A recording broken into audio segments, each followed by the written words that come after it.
It's nearly back. Probably the best sport in America, college football, is almost on the return. I know the season does not start until September 3rd. Well, technically, the first Thursday of September. However, this is around the time of the year where the major magazine companies, such as Athlon Sports, Phil Steele, the Associated Press, you name it, Lindy's, they released their preseason top 25. So today, I'm going to reveal my preseason top 25.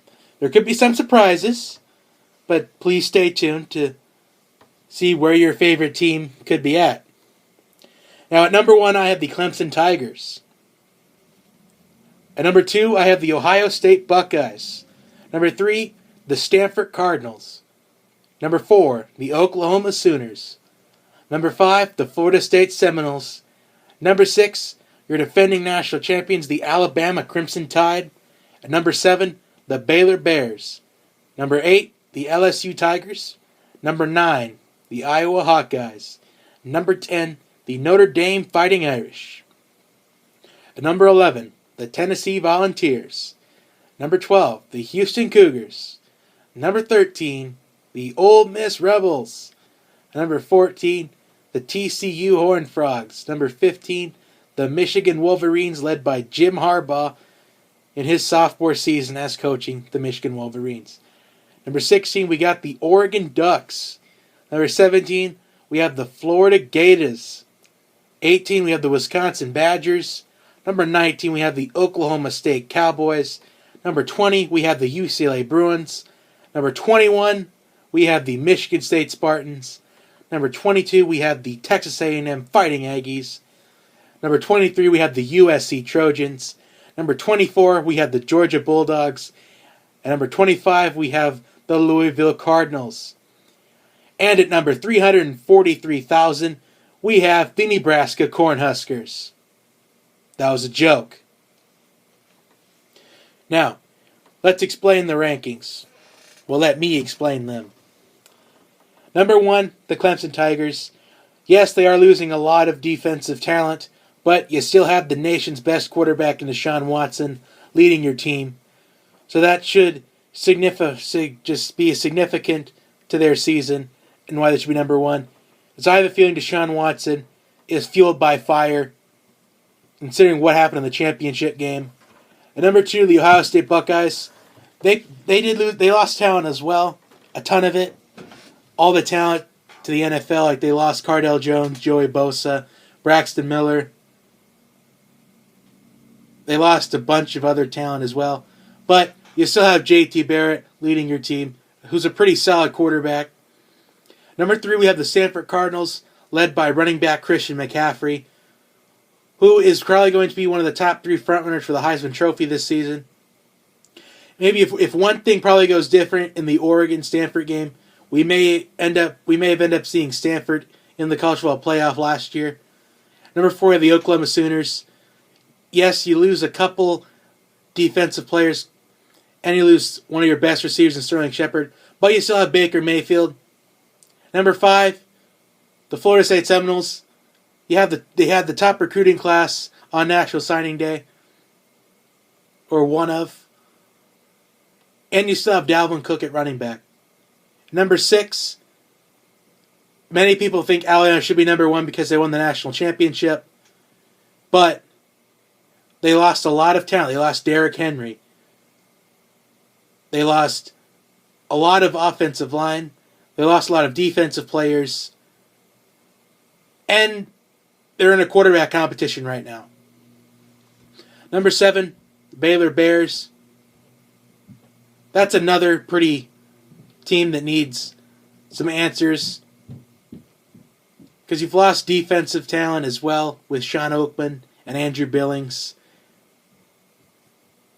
And you also are not sure who you want to start a quarterback, whether it's Seth Russell or Jared Stidham. At number 8, we have the LSU Tigers, led by Leonard Fournette, who will also be a Heisman Trophy contender. Number 9, you have the Iowa Hawkeyes, who many people don't think is that good of a team. And to be honest, I don't really think so either. I think maybe if one thing went differently in one of Iowa's games that went against them, they probably would have lost a game or two. Number 10, Notre Dame. Now, Notre Dame did lose C.J. Forsyth. They lost Jalen Mack. They lost Sheldon Day. They lost an offensive lineman.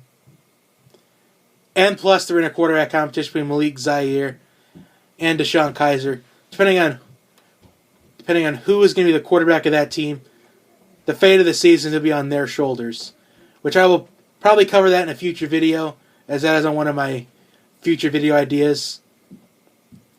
Number 11, Tennessee. Many people think will be a great team because they have a lot of talent returning this season. But most people think that they're overhyped, and I think they're a little bit overhyped too. That's why I put them at 11 and not in the top 10. Number 12, the Houston Cougars, coming off a major upset against Florida State in the bowl game last year. Tom Herman and his gang will look to get into the College Football Playoff, as they have a tough game in the first week against Oklahoma. Number 13, Ole Miss. They lost defensive talent as well, like most of these teams, and they lost Laramie Tunsil. But they still have a solid quarterback in Chad Kelly. They lost Laquan Treadwell. But I think Ole Miss has had good recruiting classes the past couple of years to cover for that. Number 14, TCU. They lost Javon Boykin. They lost Josh Dotson. They lost Colby Listenby. But we saw the future of TCU come out in the Alamo Bowl against Oregon last year. 15, I feel like any Jim Harbaugh coach team is in the discussion for a playoff run. But I'm starting them off at 15 because I think they'll be able to work their way up with a couple of wins. Now, Oregon, Florida, Wisconsin. These teams did not have the strongest season last year, but these three have potential. Oregon had an off year. That's probably kind of a rebuilding process. And Oregon might still be in the rebuilding process. Florida will probably be in a rebuilding process as well. Wisconsin, they could be. Oklahoma State, yeah, they started off 10-0, but the wheels just fell off of them. The wheels just fell off at the end of the season. Then UCLA, they have a tough game in week 1 against Texas A&M, who's ranked 22. Now, 21, Michigan State. I only have them this low because they lost a lot of talent, and they didn't look great in the cultural playoff last year, which is kind of why I started them off low. Because they lost Connor Cook. They lost Aaron Burbridge. They lost Shalik Calhoun. They lost a lot of players that helped them get to where they went. Now, 23 USC, it's going to be interesting to see how USC will do in the first full season of Clay Helton. Number 24, Georgia, it'll also be interesting to see how they do in the first year of Kirby Smart. And you have a nasty running game of Nick Chubb and Sony Michel. And you also have a solid quarterback in Hudson Mason, if that's who they really want to start. Number 25, Louisville. Sure, they lost Sheldon Rankings, but they have a solid offense. They almost beat Clemson last year. I think Louisville could make a run in the ACC Conference. So those are my preseason rankings. Comment below what you think. Is there a team that was too high or too low?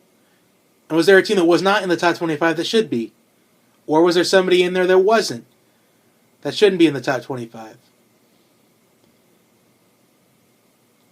Also, I've decided to preview the season a little bit more in future videos.